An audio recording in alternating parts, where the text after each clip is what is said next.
नमो ओरियंताणम नमो सिद्धाणम नमो आयर्याणम नमो उभयजाणम नमो सब्बसामो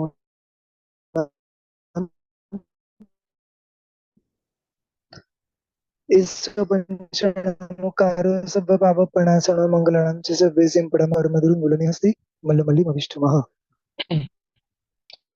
प्रणाम।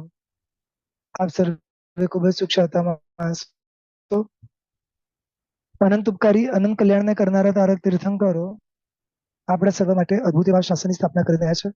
શ્રી ભક્તામૃત સ્તોત્ર શ્રી ઋષભદેવ પરમાત્માનું અદ્ભુત સ્તુતિ, અદ્ભુત સ્તવન, અદ્ભુત ભક્તિ, કેટલા ઊંચા અને ઉછળતા ભાવે એ મુનિ ભગવંતના હૃદયમાં પ્રભુ પ્રત્યેનો અહોભાવ કેવો હશે. બસ આ અહોભાવ આપણા હૃદયમાં વિકાસવાનો પ્રયાસ કરવાનો છે. સ્તુતિ, સ્તવન, ભક્તિ એટલે શું ખબર છે? પ્રભુની નજીકમાં જવાનો એક પ્રયાસ. ગઈકાલે એક વાત કરી હતી કે પ્રભુના ચરણ યુગલનું ધ્યાન કરવાનું છે. એ ધ્યાન આપણા અનેક ગણા કર્મ નિર્જરાનું કારણ બનવું જોઈએ. બસ આ જ રીતે આગળ વધતા વધતા હવે ગ્રંથકાર શ્રી જે આટલા મોટા જ્ઞાની છે, આટલા મોટા પ્રભુના ભક્ત છે, એ એક પછી એક સ્તુતિ કરતા જાય છે ને એક એક બેડી તૂટતી જાય છે.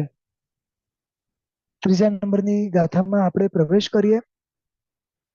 બુદ્ધ્યા વિનાપી વિબુધાર્ચિત પાદ પીઠ સ્તોતુમ સમુદ્યત મતિર્વિગતત્રપોહમ બાલમ વિહાય જલ સંસ્થિત બિંદુ બિંબ મન્યઃ ક ઇચ્છતિ જન સહસા ગ્રહીતુમ. સરસ મજાની હવે જે ગાથાઓ છે, શરૂઆતની બે લાઈન પ્રભુ માટે કહેશે અને એની પછીની જે બે લાઈન છે એ સરસ દાખલો આપશે. ઉદાહરણ એક એવી વસ્તુ છે કે જેનાથી કોઈ પણ વસ્તુ સહજતાએ આપણને સમજી જવાય. હવે સૌથી પહેલા આપણે ઉદાહરણ જોઈ લઈએ. આમાં જે દાખલો આપે છે ને એ સમજી લઈએ, અને ત્યારબાદ ગ્રંથકાર શ્રી પ્રભુ માટે જે કહેવા માંગે છે એ સમજી લઈએ. બાલમ વિહાય જલ સંસ્થિત બિંદુ બિંબ મન્ય ક ઇચ્છતિ જન સહસા ગ્રહીતુમ. બાળકને છોડીને કોણ આવું કાર્ય કરે? એવું કેવું કાર્ય છે? તો કે ભાઈ જુઓ, જલ સંસ્થિત બિંદુ બિંબ. જલ એટલે શું? પાણી, બરોબર છે. આ પાણીની અંદર સમજો કે ઘણી વાર શું હોય, સરોવર હોય કે આમ સ્વિમિંગ પુલ જેવું હોય કે જ્યાં આગળ પાણી એકદમ સ્થિર હોય. માની લો કે તમારી આજુબાજુ એક એવી જગ્યા છે જ્યાં આગળ ઘણું બધું પાણી છે, પણ પાણી એકદમ સ્ટેબલ છે. જળ સંસ્થિત એટલે કે એકદમ સ્ટેબલ જ્યાં પાણી હોય ને ત્યાં આગળ રાતના સમયે ચંદ્રનું રિફ્લેક્શન આવે એટલે આપણને એ જે નદી હોય, સરોવર હોય કે આપણું સ્વિમિંગ પુલ જેવું હોય, ત્યાં આગળ આખો ચંદ્ર દેખાય. તો હવે એમ કે છે કે પાણીમાં રહેલા ચંદ્રના રિફ્લેક્શનને જોઈને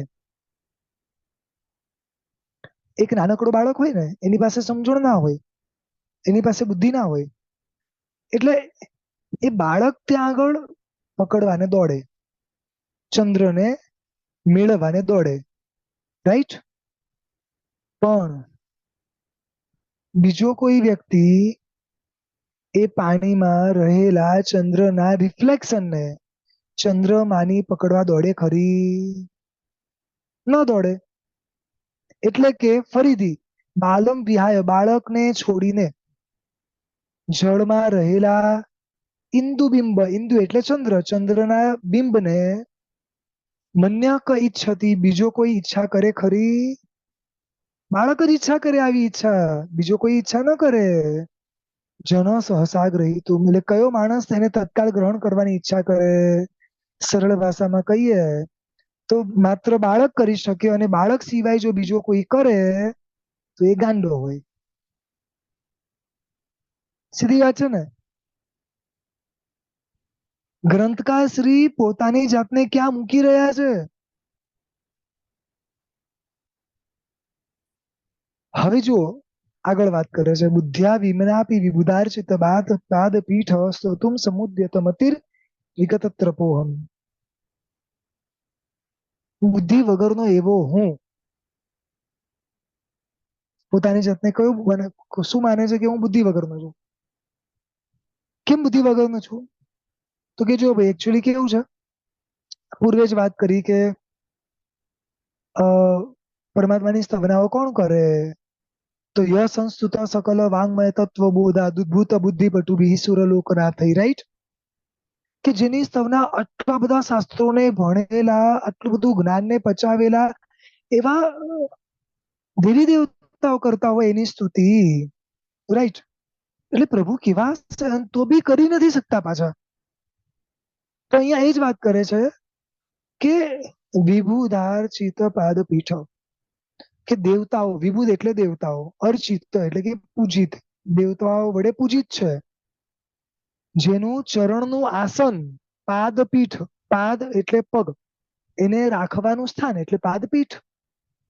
દેવતાઓ વડે જેનું આસન, પગ મૂકવાનું આસન પૂજિત છે, એવા વ્યક્તિની સ્તોતુમ સમુદ્યત, સ્તુતિ કરવાને હું ટ્રાય કરી રહ્યો છું. સમજાય છે? કોઈ સામાન્ય વ્યક્તિ હોય ને અને એની સ્તુતિ કરવાની હોય કે એના ગુણગાન ગાવાના હોય તો સમજી શકાય છે. તો કોના ગુણગાન ગાવાનું છું? જેની પૂજા, જેના પાદ પીઠ પણ, વ્યક્તિનું તો બરોબર, પણ વ્યક્તિ જ્યાં પગ મૂકે છે ને એ પગ મૂકવાની જગ્યાને પણ જો દેવી દેવતાઓ પૂજતા હોય તો પ્રભુને કેવી રીતે પૂજતા હશે? જો પગ મૂકવાની જગ્યા આટલી પવિત્ર હોય, જો પગ મૂકવાની જગ્યા દેવી દેવતાઓ ત્યાં બેસતા હોય, ભક્તિ કરતા હોય, પગ મૂકવાની જગ્યા માટે આટલી બધી વાતો થતી હોય, તો પ્રભુ માટે તો કેટલી વાતો થતી હોય.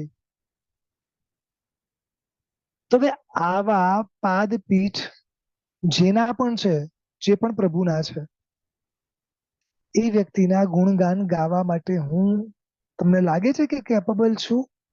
નો. હવે આપણી બુદ્ધિથી વિચારીએ, જેની ભક્તિ, જેની સેવા કરોડો દેવી દેવતાઓ કરે છે. પરમાત્માનો જન્મ થાય, કરોડોથી પણ વધુ દેવતાઓ આવીને જન્માભિષેક કરે. આ જગતના સર્વોત્તમ ઔષધિ, પાણી વગેરે ભેગા કરીને પ્રભુનો અભિષેક કરે. હવે જેનો અભિષેક આ જગતના સર્વોત્તમ ઔષધિ અને પાણીથી થાય, જેનો અભિષેક આ જગતના સર્વોત્તમ દેવતાઓ કરે, બરોબર છે? અને તો બી એ લોકોને એવું લાગે કે અમે તો કશું જ નથી કર્યું, એ લોકો પ્રભુની સામે બળદ બનીને ઉભા રહી જાય. વૃષભ રૂપ કરી શુંગ જરે ભાઈ આવે છે ને, એ લોકો પણ પ્રભુની સામે આમ બળદ બનીને ઉભા રહી જાય, અને મારા જેવો એક વાર પરમાત્માનો કઈ આમ પક્ષાલનો ચઢાવો લઈ લે કે એકાદા અષ્ટ પ્રકારની પૂજા કરી લે, મેં તો ઘણું બધું કર્યું આજે, સમજાય છે? આટલા મોટા દેવતાઓ પોતાની જાતને નીચા બતાવે છે, આટલા મોટા મહાપુરુષો આટલા બધા જ્ઞાતા શાસ્ત્રોના પોતાની જાતને નીચી બતાવે છે, અને હું કશું જ ન હોવા છતાં પણ શ્રેષ્ઠ બતાવવાની કોશિશ કરું છું. આ અંગી મેં કરી છે, સોનાના વરખની આપણે બનાવી છે. આજની અંગી અમારા તરફથી છે, ખાસ દર્શન કરવા જજો. નો ડાઉટ આપણા ભાવો ઉત્તમ છે, આપણી શક્તિ પ્રમાણે ઉત્તમ દ્રવ્ય છે, હોવું જોઈએ, ચોક્કસ હોવું જોઈએ, ના નથી, પરંતુ એનો અહંકાર તો જરાય ના હોવો જોઈએ. કારણ કે આ દેવી દેવતાઓ જેની સેવા ભક્તિ કરતા હોય, જેના સમવસરણમાં આમ કેવી જાહો જલાલી હોય, તો આપણે તો એના માટે શું કરી શકવાના? કશું નહીં. શું કરીએ છે? કશું નહીં. આ તો એની કૃપાથી એની આજ્ઞા પાલન કરવા માટે જે શક્તિ મળે છે ને, એ બી આપણું પુણ્ય છે. એના શાસનમાં જન્મ મળે કે એનું નામ આપણી પાછળ જોડાય ને, એ બી આપણું પુણ્ય છે. અને એની કરુણા છે ને એની કૃપા છે. એટલે આ મહાપુરુષ એમ કે છે કે બુદ્ધિ વગરનો એવો હું. શું શું વાપરે છે શબ્દ, કેવા વાપરે છે ખાલી વિચાર તો કરો. મતિરી વિગત ત્રપોહમ, લજ્જા રહિત એવો હું. જાણે શરમ ના હોય ને, શરમ વગરનો માણસ હોય તો ગમે તે કરે ને, એવી રીતે કે છે કે પંડિતો અથવા તો દેવતાઓ વડે જેનું આ ચરણ નું આસન પૂજિત છે, એવા હે પ્રભુ બુદ્ધિ વિના પણ હું, શરમ વગરનો પણ એવો હું આપની સ્તુતિ કરવાને પ્રયત્ન કરી રહ્યો છું. કોની જેમ? તો કે જેમ એક બાળક હોય, બરોબર છે, જેમ ચંદ્રના બીમને પકડવાને ઈચ્છે છે. સમજાય કે ભી બાળક તો જાય, પરંતુ બીજો કોઈ વ્યક્તિ પણ જેમ જાય ને, એમ એની જેમ હું પ્રવૃત્તિ કરું છું બાળક જેવી. સમજાય છે? સાચું કહું? બુદ્ધિના સ્તર પર તો આપણે ક્યારે પ્રભુને ઓળખી પણ નહીં શકીએ. હું હકીકત કહું છું. કારણ કે આપણી બુદ્ધિમાં શ્રેષ્ઠ રૂપ એટલે શું? આપણી બુદ્ધિમાં જે કંઈ પણ શ્રેષ્ઠ માનીએ છે એટલે શું? સંસારનું જ ને, રાઈટ? પ્રભુ તો એના કરતા ખૂબ આગળ છે. પ્રભુની કરુણા એટલે શું? પેલા ચંડ કૌશિકને બચાવી દીધું એ પ્રભુની કરુણા? નિગોદ થી લઈને નરક થી લઈને સર્વ જીવ પર સમકાળે જેની કરુણા અખંડપણે વહેતી જાય ને, આ પ્રભુની કરુણા છે. તમારા ને મારા બુદ્ધિના સ્તર પર આ કરુણા આવવાની છે? શું પ્રભુની સ્તવના કરવાના આપણે? ન બાહ્ય ગુણો સુધી પહોંચી શકીએ છે, ન અભ્યંતર ગુણો સુધી પહોંચી શકીએ છે. અનંત અનંત ગુણોના ભંડારા સ્વામી છે, આ મારા નાથ છે. હું જીભથી બોલવાનો પ્રયાસ કરીશ, પણ મારી જીભ પણ અપવિત્ર છે. કેટલું જુઠ્ઠું બોલાયું છે, કેટલાય નિંદાના શબ્દો નીકળ્યા છે. અપવિત્ર એવી જીભથી પવિત્ર એવા પરમાત્માના ગુણગાન ગાવાના ટ્રાય કરું. સમજાય છે? વિચારોમાં એ કેટલી બધી અપવિત્રતા છે, વ્યવહારોમાં કેટલી બધી અપવિત્રતા છે. એક સાધક પ્રભુની ઓળખ મળી, અરિહંત શબ્દની ઓળખ મળી. એટલે ગુરુએ પૂછ્યું કે હવે આ અરિહંત શબ્દ તું ક્યાં લખશે? તો કે સાહેબ ક્યારનો એ જ વિચારું છું કે હું આ અરિહંત શબ્દને લખું ક્યાં? આ જગતની ઉત્તમ જગ્યા હોય ને ત્યાં હું લખું, પવિત્ર જગ્યા હોય ત્યાં હું લખું. સમજાય છે? કે ઈ જગ્યા ઉપર લખ્યા પછી એ જગ્યા પૂજનીય બની જાય, એ જગ્યા પવિત્ર બની જાય. પવિત્ર હોય ને પવિત્ર બની જાય. મારા હૃદયમાં અરિહંત લખવું હોય તો હૃદયમાં રહેલા દોષો કચરો કાઢવા પડે. બરોબર ને?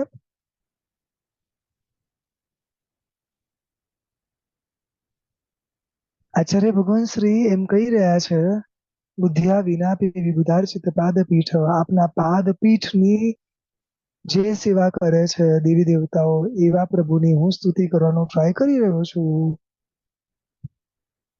અને આવું બોલે છે અને એક બેડી તૂટી જાય છે. એનો મતલબ કે પોતે પોતાની જાતને કેટલા દીન ભાવમાં પ્રભુની સામે માનમાં નીચે લઈ ગયા કે એના આધારે એવો વિનય ગુણ પ્રગટ થયો કે આ શરીર પર લાગેલી લોખંડની બેડી ફટ દઈને તૂટી ગઈ. કેવા ભાવો હશે?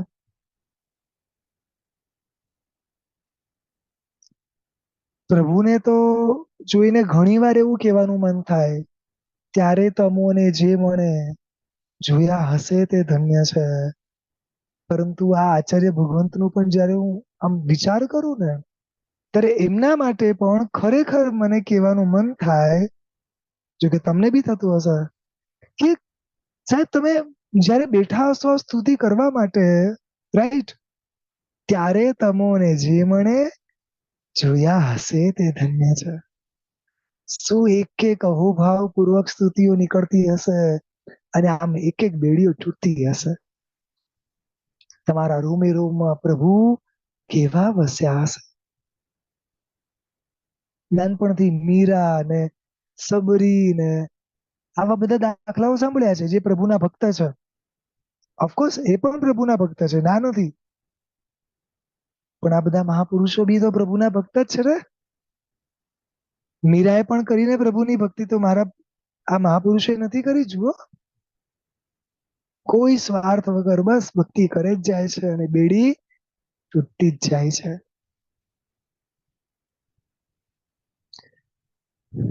સરસ મજાનો એક શ્લોક આવે છે વિતરાગ સ્તોત્રમાં, ક્વાહમ પશુરપી પશુ તવ વીત રાગ. પ્રભુ પશુથી પણ નીચો, પશુથી પણ પશુ કહેવાય ને એવો હું છું. અને ક્યાં વિતરાગ પરમાત્મા તમે, ક્યાં વિતરાગ અને ક્યાં પશુથી પણ પશુ એવો હું, એટલે એનથી પણ હીન એવો હું. તમને ન ઓળખી શકવાનો છું, ન તમારી સ્તવના કરી શકવાનો છું. મારી પાસે એવી કોઈ શક્તિ છે, ને મારી પાસે એવી કોઈ બુદ્ધિ છે. અનાદિકાળથી આપણી બુદ્ધિનો વપરાશ ભલે ને શોર્ટ ટાઈમ નો મળ્યો હોય, બુદ્ધિનો આપણે પાવર કઈ દરેક ભાવમાં સારો નથી મળ્યો. વર્તમાન ક્ષણનો વિચાર કરી શકે એવી ઘણી વાર બુદ્ધિ મળી છે, મોટા ભાગે એવી જ મળી છે. પણ આ બુદ્ધિનો વપરાશ મોટા ભાગે શરીર સંબંધી જ વિચારમાં પૂરો થયો છે. દરેક ભાવમાં શરીર મળ્યું, એક ભાવ એવું બતાવ્યું જેમાં શરીર ના હોય. શરીરને કઈ રીતે પોષવું, શરીરને કઈ રીતે રાખવું, એ જ વિચારોમાં તો જીવ રમે છે. એ જ વિચારોમાં તો આખો ભાવ પૂરો કરે છે. રાઈટ? એક ટ્રાય કરીએ, મહાપુરુષ જોડે જોડે આપણે સ્તવના ચાલુ કરીએ. લોખંડની બેડી તો દેખાતી નથી, પણ ફોર શ્યોર કે જો ભાવોની શુદ્ધતા હશે, તો અંતરંગ કર્મોની બેડી તૂટશે. એટલી તો અપેક્ષા રાખીએ ને દાદા પાસેથી, કે અમે તો કોપી પેસ્ટ જ કરીએ છીએ. મહાપુરુષે જે સ્તવના કરીએ એ સ્તવના અમે કરીએ છીએ. એમની લોખંડની તોડી, અમારી મોહની તોડો. ખૂબ અહોભાવ પૂર્વક આ પ્રાર્થનાઓ સાથે એક એક પદો બોલવાના. ચોક્કસપણે તૂટી શકે એમ છે. પ્રાર્થના તાકાત છે, શુભ ભાવોની આ તાકાત છે. હવે આને કઈ રીતે યંત્રની અંદર છે, આપણે એને આંશિક જોઈ લઈએ, ત્યારબાદ આગળના શ્લોકમાં આગળ વધીએ.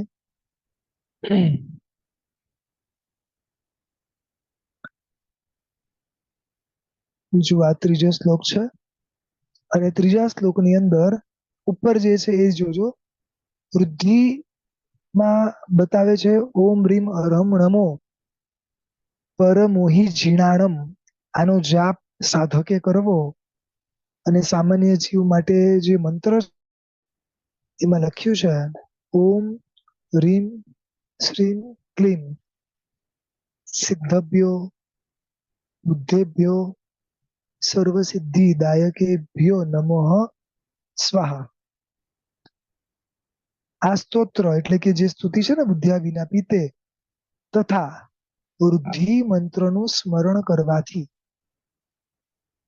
તથા મંત્ર પાસે રાખવાથી, જો 3 વસ્તુ, એક આ સ્તોત્ર, નંબર 2 રુદ્ધિ અને મંત્ર, જે ઉપર મંત્ર આપ્યા છે તે એનું સ્મરણ કરવાથી, અને નંબર 3 યંત્ર, જે હમણાં તમને બતાવીશ. આ 3 કરવાથી શું થાય છે?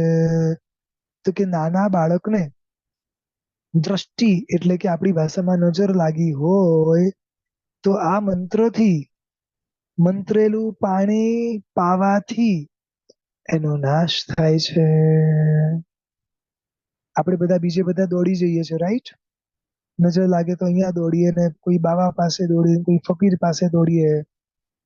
આ કે છે ખાલી તમે આ સ્તોત્ર બોલો, 3જા નંબરની ગાથા બોલો, એનું મંત્રેલું પાણી એને પીવડાવી દો, પતી ગયું. ઇધર આ મંત્ર આપેલો છે એનો જાપ કરો, એને પીવડાવી દો, પતી ગયું.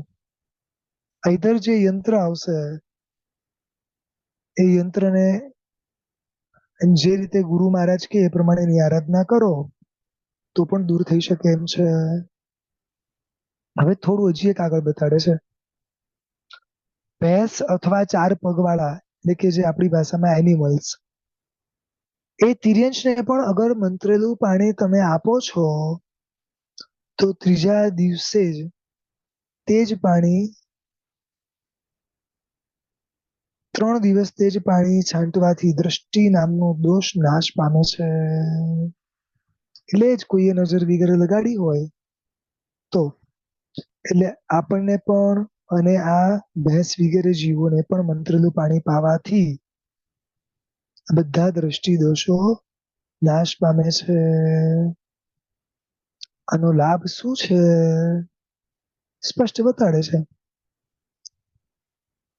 કોઈ પણ પ્રકારનો દ્રષ્ટિરોગ નાશ પામે છે અને કાયમ માટે દૂર થાય છે. એટલે કે કાયમ માટે આવા દ્રષ્ટિ દોષ આપણને થાય નહીં. શેની તાકાત છે? આ 3જા નંબરની જે ગાથા છે એની તાકાત છે.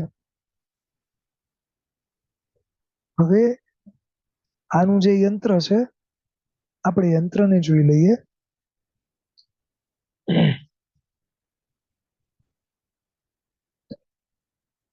એક વસ્તુ પૂર્વે પણ કીધી હતી અને અત્યારે ફરી રિપીટ કરું છું. જેટલા પણ અહીંયા યંત્ર છે, અહીંયા બતાવવામાં આવે, એક એક ગાથાના એક એક યંત્ર છે. એ દરેકે દરેક યંત્ર ગુરુ મહારાજની આજ્ઞાથી એ જે પ્રમાણે કે એ પ્રમાણે એની સાધના કરવાની છે, પણ જાતે પોતાની બુદ્ધિથી એની સાધના કરવાની નથી. હમણાં કોઈ કારણસર ડિલે થઈ રહ્યું છે, અહીંયા શો નથી કરતું.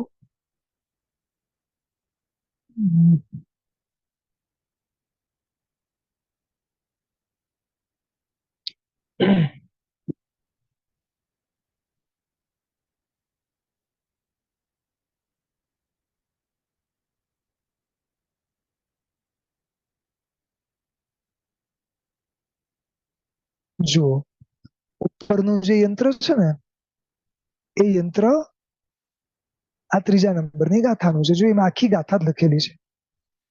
દરેક યંત્રમાં છે ને એક એક લાઈન 4 કોર્નર પર આવશે. એટલે જો 4 જગ્યાએ એક એક લાઈન છે. બુદ્ધ્યા વિનાપી વિબુધાર્ચિત પાત પીઠ, પછી બીજામાં, 3જામાં, 4થામાં.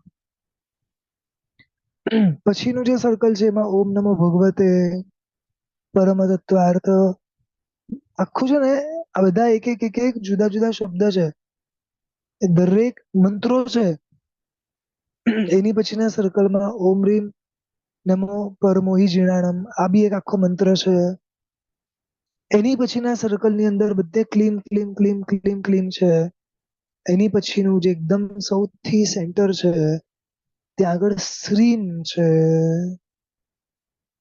જ્યારે કોઈ મહાપુરુષની આજ્ઞા લઈ તમે આની સાધના કરશો ને, તો આ એક એક શબ્દ ઘણી બધી વાર તમારે ગણવાના આવશે. એટલે દરેક શબ્દ અલગ અલગ રાગમાં, અલગ અલગ ટોનમાં, અલગ અલગ રીતે, અલગ અલગ દિશાઓમાં બેસીને અને અમુક વિધિ પૂર્વક ગણવાના આવશે. એ બધા જ તમને તમારા નજીકના જે મહાપુરુષ હશે એ જણાવી શકશે.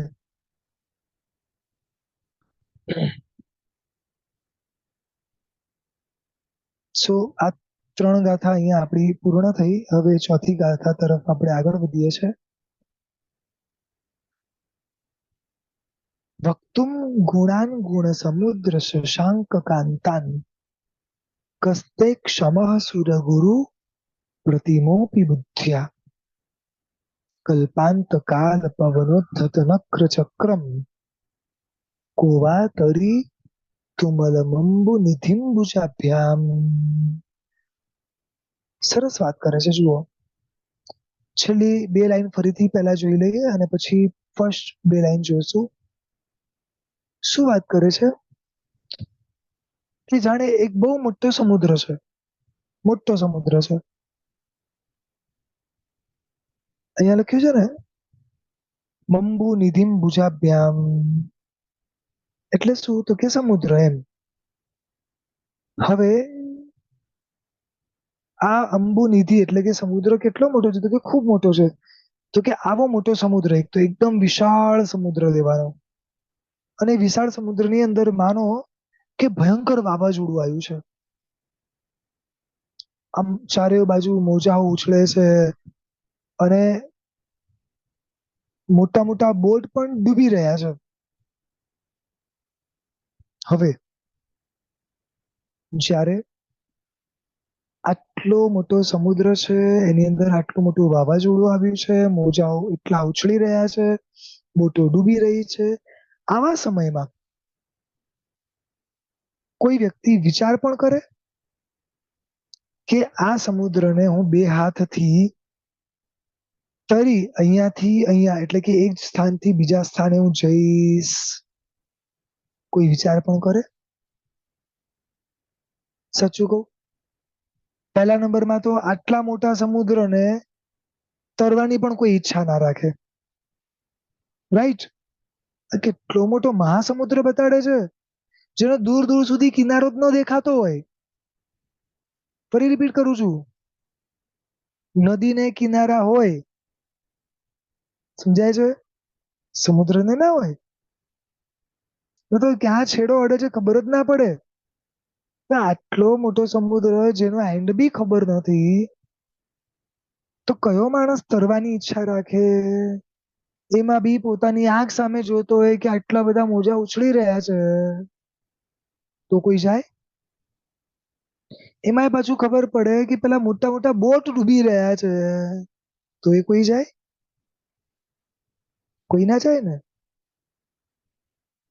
બસ, છતાંય કોઈ જતો દેખાય ને તો સમજવું કે આ ગાંડો છે.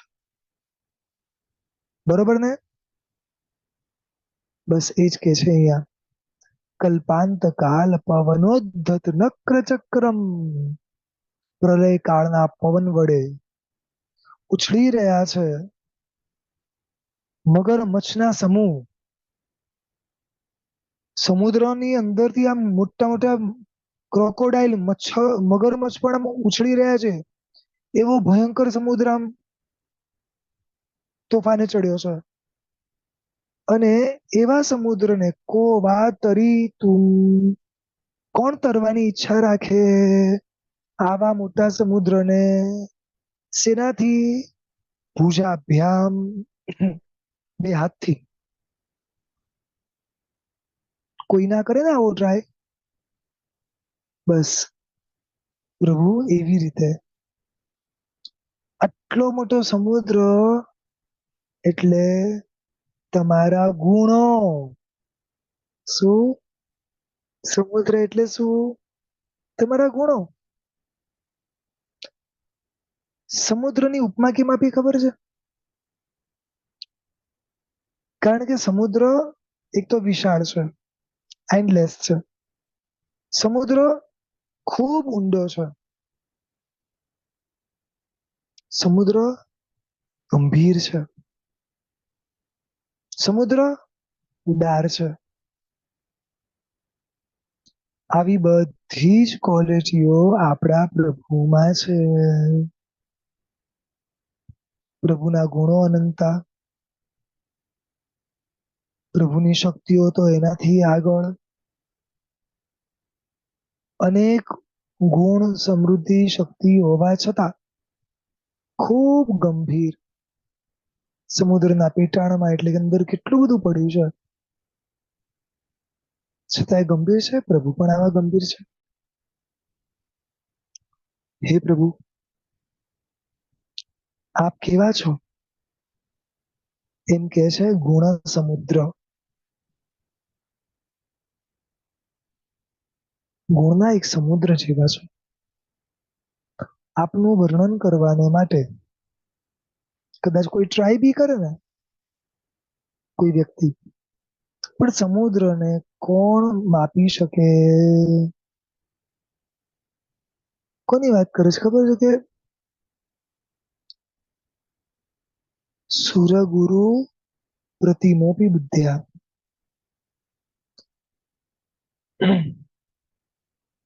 બૃહસ્પતિ શાસ્ત્રમાં એક શબ્દ આવે છે કે બૃહસ્પતિ પણ એક સાથે 1000 જીભ લાવે ને, કેટલી 1000 જીભ, અને મોટા આયુષ્ય વાળો હોય. માની લો કે અગર બૃહસ્પતિ કોઈ દેવ તરીકે હોય અને 33 સાગરોપમનું આયુષ્ય હોય અને એક સાથે 1000 જીભ પણ કરે ને, તો પણ તમારા અનંત ગુણોમાંથી એક ગુણનું પણ પૂર્ણ વર્ણન ના કરી શકે.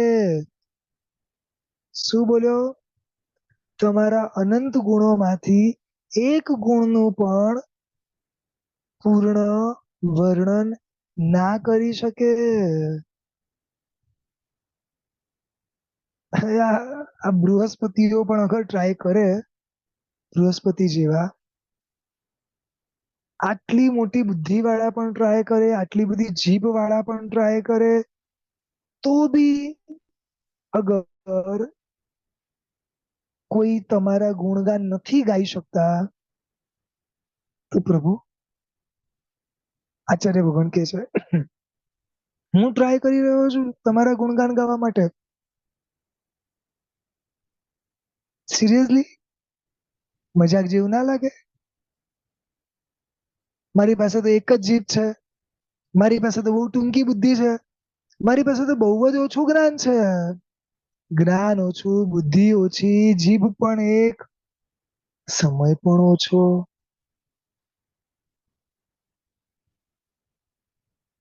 એ એ આટલું કરે છે તોય નથી કરી શકતો, તો હું તો શું કરી શકવાનો પ્રભુ? કઈ નઈ. સમજાયું?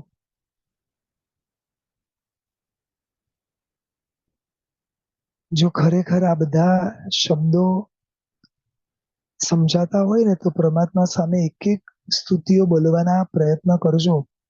એક એક ગાથા, એક એક પરમાત્માની સ્તુતિ છે. ઓફકોર્સ શરૂઆતમાં શ્રી ઋષભદેવ પરમાત્માની વાત છે, પણ 24 તીર્થંકરોની સામે આ બધી જ સ્તુતિ પ્રગટ થઈ શકે છે. હે ગુણ સમુદ્ર, પ્રભુને ઉપમા જ આપી દીધી. શું? હે ગુણ સમુદ્ર, બુદ્ધિથી કરીને બૃહસ્પતિ સમાન એવો કયો વિદ્વાન ચંદ્રમાં સરખા તમારા ઉજ્જવળ ગુણોને, ચંદ્રમાં સરખા તમારા, જો પાછું અહીંયા શું કે છે કે ચંદ્રમાં સરખા તમારા ઉજ્જવળ ગુણોને કોણ વર્ણન કરવાને સમર્થ થાય? કસ્તે ક્ષમઃ, કોણ વર્ણન કરવાને સમર્થ થાય? કોની જેમ? તો કે પ્રલય કાળના પવન વડે ઉછળી રહ્યા છે મગરમચ્છના સમૂહ જેની અંદર એવો મહાસમુદ્ર શું કોઈ વ્યક્તિ પોતાના 2 હાથ વડે તરવાને સમર્થ થાય? નો.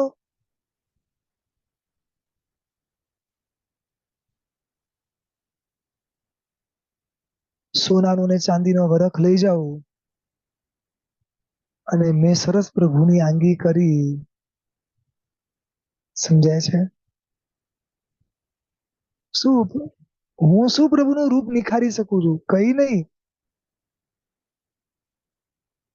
પ્રભુ તો રૂપવાન જ છે. સમજાય છે? ઉલટાના આ બધા દ્રવ્ય પ્રભુ થકી શોભાયમાન થાય છે. શું પ્રભુને બાહ્ય કોઈ પણ શોભાની જરૂર છે? સૂર્યની સામે આમ ટોર્ચ મૂકો કે હું સૂર્યને પ્રકાશ આપું છું. અરે ભાઈ, તું સૂર્યને શું પ્રકાશ આપવાનો છે? સૂર્ય જ આ ટોર્ચ બતાડે છે કે બી આ જો ટોર્ચ છે.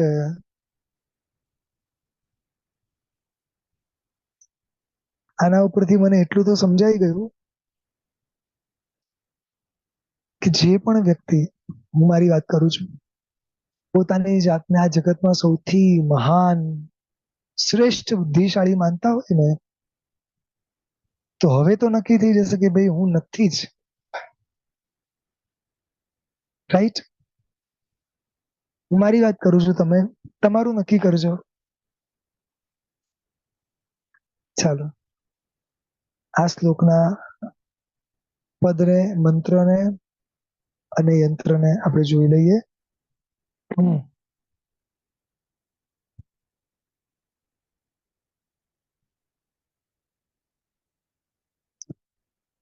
નીચેનું જે છે આખું યંત્ર છે.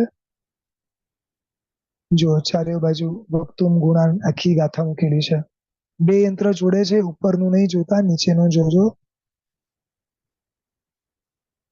એક એક એક સર્કલમાં જશો તેમ તેમ શબ્દો જુદા છે. આ બધા મંત્ર છે, શબ્દ નથી. સોમ સોમ સોમ સોમ લખ્યું છે, પછી ઓમ રીમ અરહમ નમ લખ્યું છે, પછી ગ્લોમ ગ્લોમ ગ્લોમ ગ્લોમ લખ્યું છે, અને વચ્ચોવચ ક્લીમ લખ્યું છે. લગભગ દરેક જગ્યાએ તમે જોશો ને તો 3.5 વલય થશે. આ જે વચ્ચેનું જે છે ને આખું, એ 3.5 વલયથી યુક્ત હશે આખું. દરેકની પાછળ ઘણા બધા કારણો છે. આપણા અંદર જે કુંડળીઓ છે, જે બધી વસ્તુઓ છે, એ બધાની અંદર ઘણી બધી શક્તિઓ છે. ઘણા સાધકો યોગા વગેરે કરતા હોય છે, તો એ લોકોને ખ્યાલ હશે આ બધી વસ્તુ અલગ અલગ આવતી હોય છે. આપણે ત્યાં એક એક અક્ષરની અંદર આપણી અંદર અનેક શક્તિઓ, લબ્ધિઓ પ્રગટ કરવાની તાકાત છે. માત્ર જાણવા માટે કહું છું. થોડા સમય પૂર્વે એક બરફવાળી પહાડીની અંદર ગ્રુપ ફસાઈ ગયું. છોકરાઓનું ગ્રુપ હશે. રેસ્ક્યુ કરવાની ટીમ પ્રયત્ન કરી રહી છે, પરંતુ ભયંકર ઠંડી, એટલે સમજાઈ નથી રહ્યું શું કરવું. ત્યાં કોઈકે એક શબ્દ આપ્યો. આ શબ્દ હું કહીશ નહીં, પણ એ શબ્દ આપ્યો. એમને કીધું કે તમે આ શબ્દ બોલો ખાલી. હવે એક્ઝામ્પલ આપું છું, આ શબ્દ નથી, ધ્યાન રાખજો. જેમ કે ર ર ર ર ર ર ર ર ર ર ર ર કન્ટિન્યુ ખાલી બોલ્યા કરો તમે. અને તમે બિલીવ નહીં કરો, એ લોકો બોલ્યા કરે છે કન્ટિન્યુ ર ર ર ર ર ર. આટલી ભયંકર ઠંડીની વચ્ચે એ લોકોને ગરમીનો અહેસાસ થયો. સમજાય છે? આ એક સામાન્ય બતાડું છું, આ સિવાય તો કેટલું બધું છે. યોગ શાસ્ત્ર, યોગ બિંદુ વગેરે ગ્રંથોમાં તો એક એક શબ્દની શું તાકાત બતાવી છે. આ બધા બહુ મોટા યંત્ર છે, બહુ મોટા મંત્ર છે. આપણે ક્યારેય બી આ બધાને પામી બી નહીં શકીએ. ચાલો, હવે 5મા નંબરની ગાથા તરફ આપણે આગળ વધીએ છીએ. એ પૂર્વે હજી એક બાકી છે, એ બતાડી દઉં છું.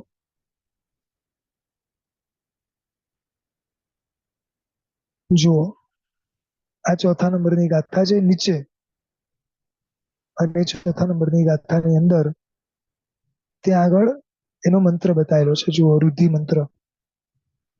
રુદ્ધિ બતાવ્યું છે ઓમ રીમ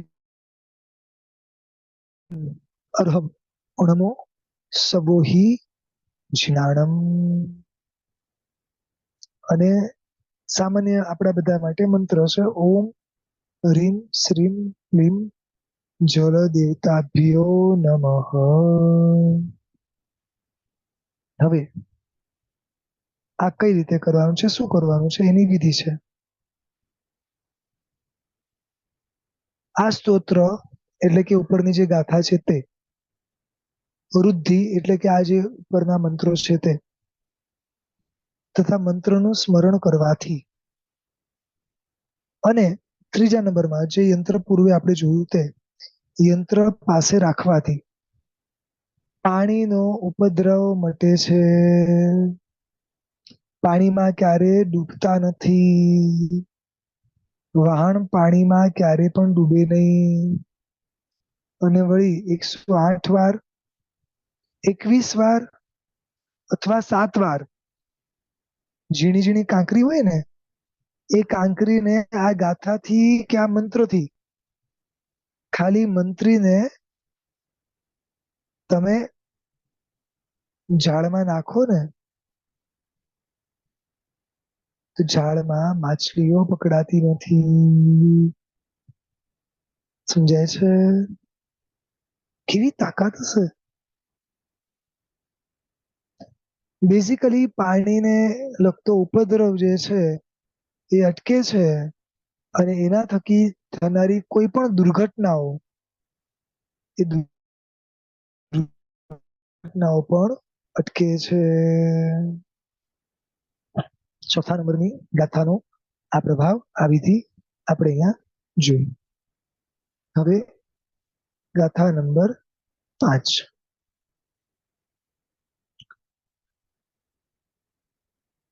સોહમ તથાપિ તવ ભક્તિ વશાન મુનિસ કર્તુમ સ્તવમ વિગત શક્તિરપી પ્રવૃત્તઃ પ્રીત્યાત્મ વીર્યમ વિચાર્ય મૃગો મૃગેન્દ્ર નભ્યેતિ ખિન્નજીશિષો પરિપાલનાર્થમ.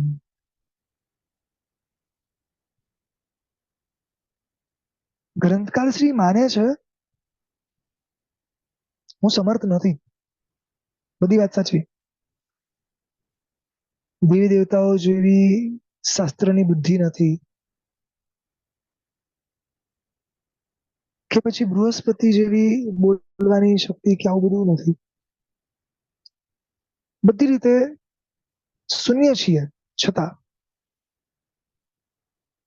સોહમ તથાપી, તો પણ બુદ્ધિ રહી તેવો હું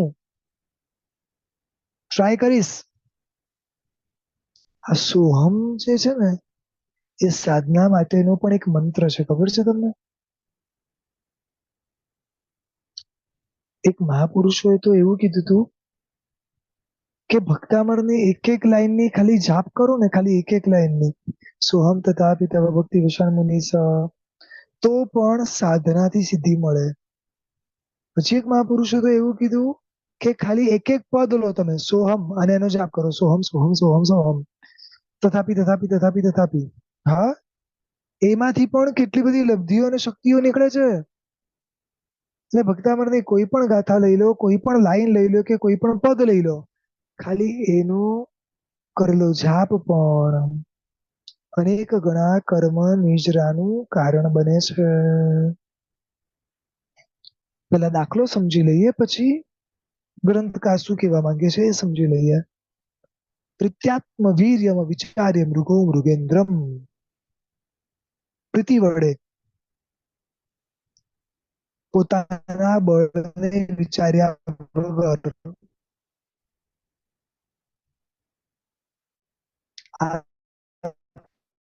આત્મવીર્યમ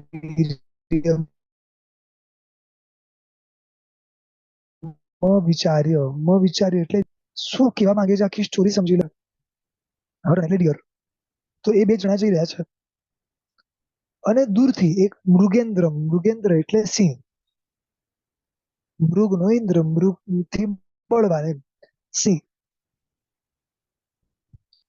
એ સિંહ હરણના બચ્ચાને પકડી લે છે.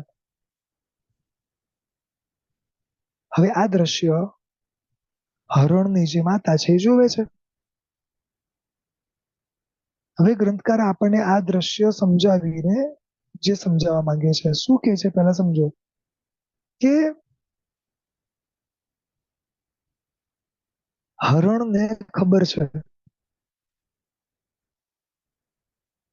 કે સિંહે જેનું બચ્ચું પકડ્યું છે એ પોતે બચાવી શકે એમ છે જ નહીં. હરણની તાકાત છે સિંહ સામે લડી શકે? ન જ લડી શકે ને. જો તાકાત તો એનું બચ્ચું જ ના લડી લીધું હોત. એનું બચ્ચું કદાચ બે જણા ભેગા થાય તો બી શક્ય છે? નથી શક્ય. માને છે, હરણને ખબર છે કે ભાઈ મારી અંદર શક્તિ નથી, આત્મવીર્ય ન વિચાર્યો. પોતાની શક્તિ ખબર છે છતાં પણ પોતાના શક્તિને વિચાર્યા વગર એક પ્રીતિથી, ભલે હું નથી બચાવી શકવાની પણ એક બાળક પ્રત્યેની પ્રીતિથી તો ટ્રાય તો કરશે ને. સમજાય છે? એટલે કે એક હરણ પોતાના બચ્ચાને સિંહના મુખમાં જોઈને શું બચાવવાનું ટ્રાય નથી કરતો? યસ, કરે છે. ભલે શક્તિ નથી છતાં કરે છે. કેમ? તો કે એક મમતા છે, એક પ્રેમ છે, એક પ્રીતિ છે, એક વાત્સલ્ય ભાવ છે. એ વાત્સલ્ય ભાવના આધારે એક માતા એક બાળકને બચાવવાનો પ્રયાસ કરે છે, શક્તિ ના હોવા છતાં પણ. નાભ્યેતી કિમ નિજ શિશો, એટલે શું સામે નથી થતો, એટલે કે શું ફાઇટ નથી આપતો? નાભ્યતી એટલે શું ફાઇટ નથી આપતો? નિજ શિશો પરિપાલનાર્થમ, નિજ શિશો એટલે પોતાના બાળકના રક્ષણ માટે શું ફાઇટ નથી આપતો? તો કે આપે જ છે. બસ તો પછી જો હરણ અસમર્થ હોવા છતાં પણ પોતાના બાળકને બચાવવા માટે પ્રીતિના વશથી, વાત્સલ્યના વશથી જો સિંહની સામે લડવા તૈયાર હોય તો મને ખબર છે કે હું તમારી ભક્તિ કરવાને, સ્તુતિ કરવાને સમર્થ નથી. કર્તુમ સ્તવમ વિગત શક્તિ રપી પ્રવૃત્ત, મને ખબર છે કે મારી અંદર શક્તિ નથી, છતાં પણ હું તમારી સ્તવના કરીશ. કઈ રીતે? તો કે જેમ હરણે કરીને કરીને કરી શકે કે ન કરી શકે બે નંબર છે, પણ પ્રયત્ન કર્યો ને બસ એવી રીતે. તવ ભક્તિ વશાન મુનીશ, હે પ્રભુ તો પણ બુદ્ધિ રહી તેવો હું તવ ભક્તિ, તમારા ભક્તિના વશથી હે મુનિઓના સ્વામી કર્તુમ સ્તવમ વિગત શક્તિ રપી પ્રવૃત્ત, તમારી સ્તવના કરવાને શક્તિ રહિત એવો છતાં પણ હું ટ્રાય કરું છું. પોતાની જાતને કયા કયા લેવલથી સરખાવે છે, સમજાય છે? એનો મતલબ આ દ્રષ્ટાંત ઉપરથી એવું છે કે પ્રભુની સ્તુતિ કરવા માટે કેવું સત્વ જોઈએ, રાઈટ? સામાન્ય વ્યક્તિ પ્રભુની સ્તુતિ કરી જ ના શકે. કેવું પુણ્ય બળ જોઈએ, બે હાથ જોડીને પ્રભુની સામે ઉભા રહીને દર્શન દેવ દિવસ્ય બોલી રહીએ છે. આના ઉપરથી સમજાય છે કે પ્રભુની સ્તુતિ પણ જેને ગાવા મળે ને એનું પણ કેટલો પુણ્યોદય જાગે ત્યારે સ્તુતિ ગાઈ શકે છે. તમને ને મને નાનપણથી આમ બસ બે હાથ જોડીને સ્તુતિ કરતા શીખવાડી દીધું, પણ આ અહીંયા શીખવાડે છે સામાન્ય પુણ્યથી તમે પ્રભુની સ્તુતિ નથી કરી શકતા. ઉત્કૃષ્ટમાં ઉત્કૃષ્ટ પુણ્યના ઉદય જાગે ત્યારે નાનકડી સ્તુતિ થાય છે. પછી ભલે ને પ્રભુ દર્શન સુખ સંપદા હોય કે દયા સિંધુ,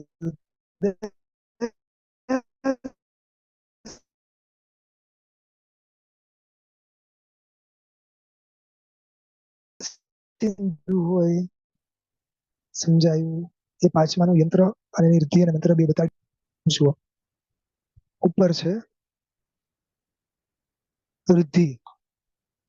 વૃદ્ધિ જે બી છે એ સાધકો માટે છે, એટલે કે એ મંત્ર સાધકો માટે છે. મંત્ર જે છે એ સામાન્ય આપણા જેવા જીવો માટે છે. ઓમ રીમ અરમ અણંતોહી જીણાણમ.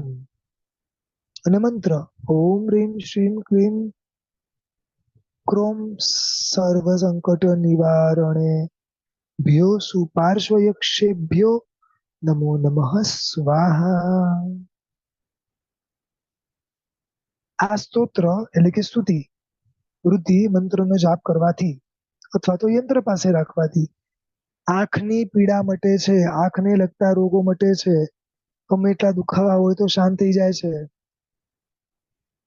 શું કરવાનું? તો કે એ વ્યક્તિને ભૂખ્યો રાખવાનો.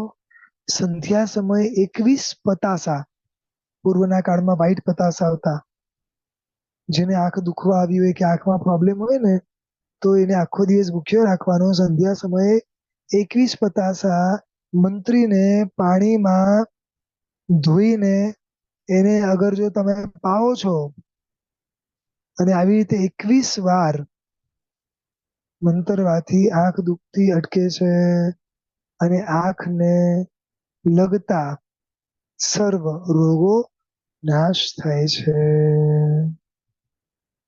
હવે યંત્ર જોઈ લઈએ.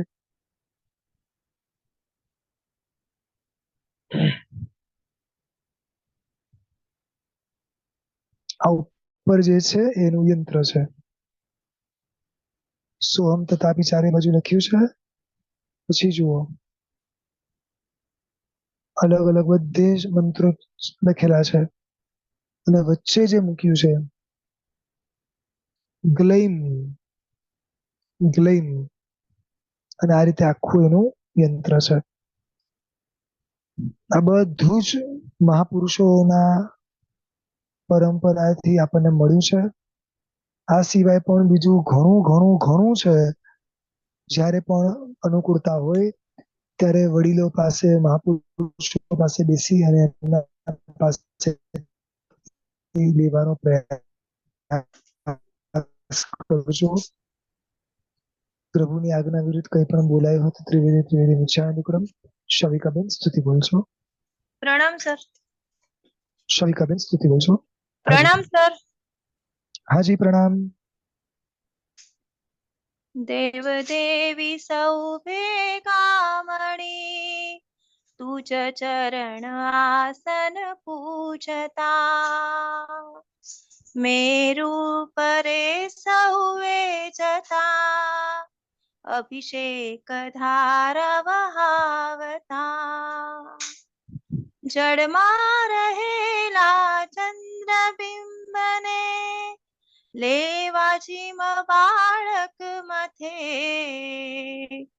તિમ બુદ્ધિ રહિત લજા રહિત હું તુજ સવના કરવા મથું, તિમ બુદ્ધિહીન લજાહીન હું તુજ સવના કરવાને